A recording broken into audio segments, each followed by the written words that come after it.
With the very latest on this, Eric. Good morning, Lynette. Democrats know that they do not have the votes to pass a federal law that would guarantee a woman's right to choose. Still, they're pushing ahead in the Senate anyway.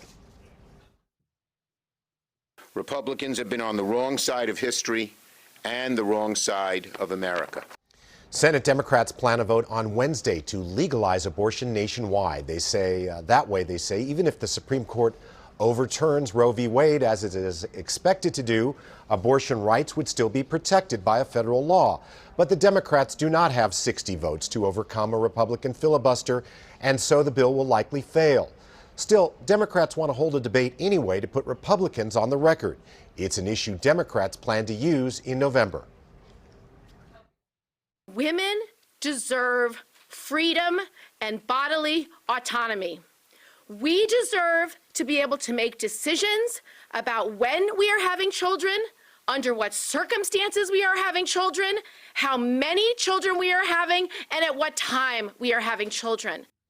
But even Republicans like Senator Susan Collins of Maine, who support abortion rights, say they won't vote for the Democrats' bill. Collins said it would not protect Catholic hospitals that don't want to perform the procedure. The leak of that Supreme Court opinion earlier this week indicates that at least 5 justices favor throwing out Roe v. Wade. That would give individual states the power to decide whether to allow abortion. At least half the states are expected to restrict or ban it. Anti-abortion groups say they'll now focus their lobbying on state legislatures. First, winning midterms in those states, but also at the same time, aiding our allies in passing laws, aiding governors in passing laws all over the country, because each of those laws will save a certain number of children. The next battle in this whole debate may be over abortion pills. They're available through the mail from overseas pharmacies, but some states like Arizona, Arkansas, and Texas have passed laws to try and ban the pills. Outside the Supreme Court this morning, there's a new fence surrounding the building. It's 8 feet tall and difficult to climb over. New barricades are also in place to block off a street in front. Authorities are worried demonstrations there could become violent.